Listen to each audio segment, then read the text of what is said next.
तो लोग प्रेफर करते हैं कि हमारा नाम गाँव में ही रहे। तो नेचुरल है कि अभी तो दोनों जगह उनका नाम है, एक जगह से नाम उनका कटेगा।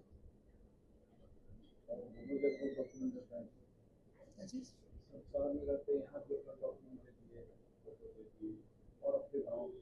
नया सिस्टम नहीं, वो सिस्टम नहीं, कहीं 70%, कहीं 75% इस तरह का है। तो चूंकि शहर में वही लोग आए हैं जिनका गांव पहले, जिनका घर पहले गांव में हुआ करता था, तो वो लोग दो में से एक ही जगह अपना नाम रख पाए। तो वैसे लोगों ने गांव में ही अपना नाम रखने का निर्णय लिया है, इसलिए दो प्रविष्टि नहीं हो सकती। तो शहर में परसेंटेज हमारा घट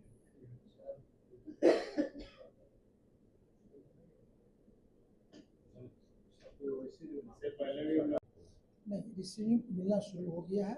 एक बात मैं और बताऊं कि 3 कैटेगरी के लोग हम इसमें मानते हैं। एक तो जिनका नाम 2003 वोटर लिस्ट में है, उसमें कहीं कोई इशू भी नहीं है। हमारे पास में ECI नेट पर ECI के द्वारा दोनों का लिस्ट दे दिया गया है। 2025 में जिनका नाम था वो भी, जिनका नाम 2003 वाला वोटर लिस्ट में उनका भी है। तो हम लोग उस हिसाब से उनको मार्क कर दे रहे हैं। और 2003 में जिनका नाम है उसमें कोई इशू नहीं है। लोग 40% लोग हमारे पास इस कैटेगरी के हैं। बाकी जो 11 डॉक्यूमेंट्स लेनी है, बाकी लोगों से 11 डॉक्यूमेंट्स भी हम लोग प्राप्त कर रहे हैं। 11 डॉक्यूमेंट्स के अलावा और भी डॉक्यूमेंट्स हैं जिसको ECI के द्वारा परमिशन दिया गया, जैसे किसी के पास लैंड का डॉक्यूमेंट, खतियान है, तो खतियान के साथ में वंशावली लोग लगा देंगे, वो भी हमारा डॉक्यूमेंट हो जाता है। जाति प्रमाण पत्र हो गया हमारा, अस्थायी निवास प्रमाण पत्र हमारा हो गया, इससे भी डॉक्यूमेंट हमारा मान्य होता है। हमारे BLO को भी इसकी पूरी जानकारी है और लोग इसको गहनता से काम कर भी रहे हैं, लोगों से प्राप्त कर भी रहे हैं। एक आपने बताया कि एक्नॉलेजमेंट या रिसीविंग, सभी लोगों को एक्नॉलेजमेंट रिसीविंग दे दी जा रही है। शुरुआत दौर में थोड़ी दिक्कत हुई थी, फॉर्म हम लोग छपवा नहीं पाए थे, लेकिन फॉर्म छपवा करके हम लोगों ने सारे BLOs को प्रोवाइड कर दिया है। अब BLO हमारे इस काम करने में लगी हुई है, इसलिए अब वो इशू हमारे पास नहीं रह गया। मैसेज सभी को प्रॉपर नहीं आया? नहीं, सभी को मैसेज जा रहा है। हमारा BLO अभी भी प्रत्येक दिन और वो इनफॉर्मेशन फॉर्म उनको दे भी रहा है, सेकंड कॉपी। इन सबों में सर एक चीज को देखिए, फादर का नाम डॉक्यूमेंट को देना पड़ता है, क्योंकि कोई बच्चा या बच्ची यहाँ पर पैदा लिया तो माना जाता है कि वो पैदा लिया तो ऑरिजिनली वो वहाँ की है, दूसरी जगह शिफ्ट कर गए, तो लेकिन डॉक्यूमेंट्स उनको फादर का, पेरेंट्स का ही देना पड़ेगा। सर अगर फादर मदर दोनों नहीं है, डेथ हो गया उनका, उस कंडीशन में उनका कोई नहीं रहा, वो बचपन में ही डेथ कर गया, उस बच्ची का शादी कहीं और हो गया, तो वो कैसे फादर मदर का? देखिए, लास्ट में हमारे पास फिजिकल वेरिफिकेशन का भी होता है। हमारे जो ERO हैं उसकी तहकीकात जांच करवा लेते हैं, उसके बाद नाम उनका इनरोल हो जाता है। मतलब जहाँ पे उनका नैहर होगा वहाँ जा करके वो लोग उसका तहकीकात करेंगे? तो सारी व्यवस्था हमारे पास में है, उसमें कोई इशू नहीं है। आप अगर बताएंगे किसी का पर्टिकुलर कोई इशू होगा तो हम उसको देख लेंगे। कलेक्ट कर लिया और उसको अपलोड कर दिया, उसका परसेंटेज है 90.82, मतलब 90.82% लोगों का हम लोगों ने फॉर्म कलेक्ट करके उनका फॉर्म अपलोड कर दिया। एनमरेशन फॉर्म ड्राफ्ट पब्लिकेशन जो होगा, इतना लोगों का नाम आना हमारा पक्का होगा। हमारे पास कुछ ASD भी हैं, absent shifted and dead voters भी हैं। एब्सेंट जो संख्या अभी तक हमें जो प्राप्त हुई है 9467, परमानेंट शिफ्टेड का जो संख्या है 58,787, और जो डेथ की संख्या है वह है 50,344।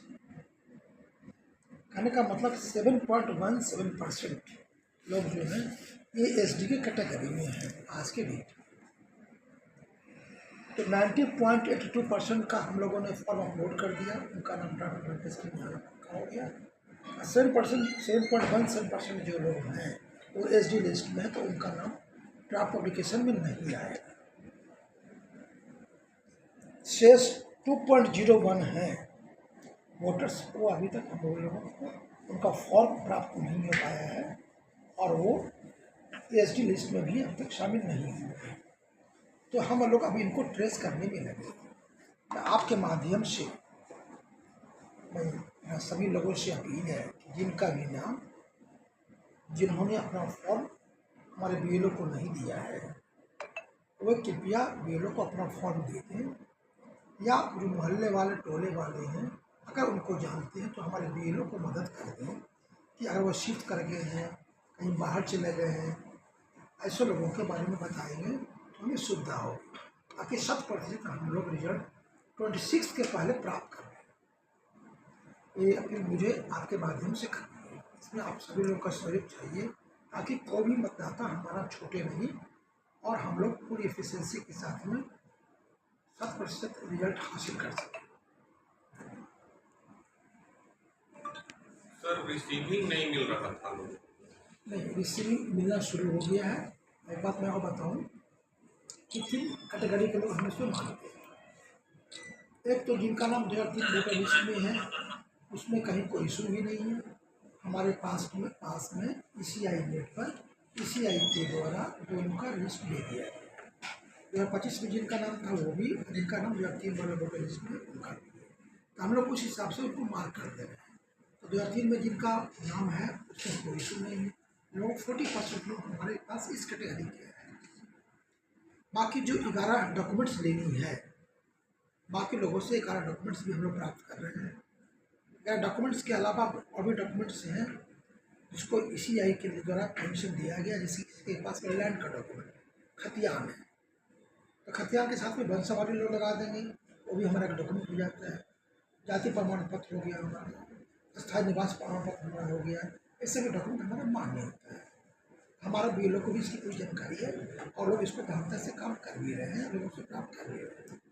एक आपने बताया कि एक्नॉलेजमेंट या रिसीविंग, सभी लोगों को एक्नॉलेजमेंट रिसीविंग दे दी जा रही है। शुरुआत दौर में थोड़ी दिक्कत हुई थी कि फॉर्म हम लोग छपवा नहीं पाए थे, लेकिन फॉर्म छपवा करके हम लोगों ने सारे बीएलओ को प्रोवाइड कर दिया है। बीएलओ हमारे इस काम करने में लगे हुए हैं, इसलिए अब वो इशू हमारे पास नहीं रहे। मैसेज सभी को प्रॉपर नहीं आया। नहीं, सभी को मैसेज जा रहा है। हमारा बीएलओ अभी नहीं पढ़ते और वो इनोवेशन फॉर्म उनको दे रहा है।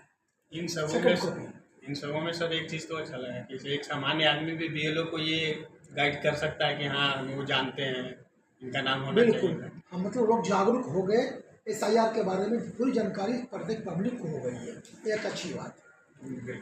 सर जिनका नाम पहले जुड़ा हुआ था और अभी नाम उसमें कटा हुआ है, तो उसको क्या करना होगा?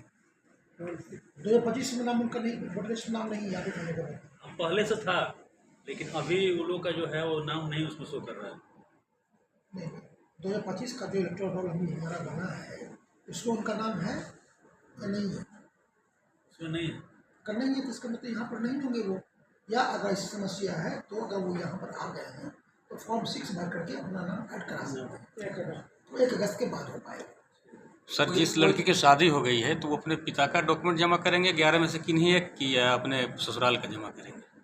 देखिए, फादर का नाम डॉक्यूमेंट को देना पड़ता है, क्योंकि कोई बच्चा या बच्ची जहाँ पर पैदा लिया जी तो माना जाता है कि वो पैदा लिया तो ओरिजिनली वो वहाँ की है, दूसरी जगह शिफ्ट कर गए तो लेकिन डॉक्यूमेंट्स उनको फादर का पेरेंट्स का ही देना पड़ेगा। सर अगर फादर मदर दोनों नहीं है, डेथ हो गया उस कंडीशन में उनका कोई नहीं रहा, वो बचपन में ही डेथ कर गया, उस बच्ची का शादी कहीं और हो गया, तो वो कैसे फादर मदर करा? देखिए, लास्ट में हमारे पास फिजिकल वेरिफिकेशन का भी रहता है, हमारे जो ERO हैं उसकी तहकीकात जांच करवा लेते हैं, उसके बाद नाम उनका इन्वॉल्व हो जाता है। मतलब जहाँ पे उनका नैहर होगा वहाँ जा करके वो लोग उसका तहकीकात करेंगे। सारी व्यवस्था हमारे पास में है, तो उसमें कोई इशू नहीं है। कोई आप अगर बताएंगे किसका पर्टिकुलर कोई इशू होगा तो हम लोग उसको देख लेंगे। कोई ऐसी जगह भी चिन्हित हुई है सर जहाँ पर सबसे कम फॉर्म आया हो जमा? देखिए, कहीं कहीं 70% फॉर्म में भी, जैसे शहरों में थोड़ा कम फॉर्म प्राप्त हुआ है, कहीं 70%, कहीं 75% इस तरह का है। तो चूँकि शहर में वही लोग आए जिनका घर पहले गाँव में हुआ करता था, तो वो लोग 2 में से एक ही जगह अपना नाम रख पाएंगे, तो वैसे लोगों ने गाँव में ही अपना नाम रखने का निर्णय लिया है, इसलिए 2 प्रविष्टि नहीं हो सकती है, तो शहर में परसेंटेज हमारा घट गया।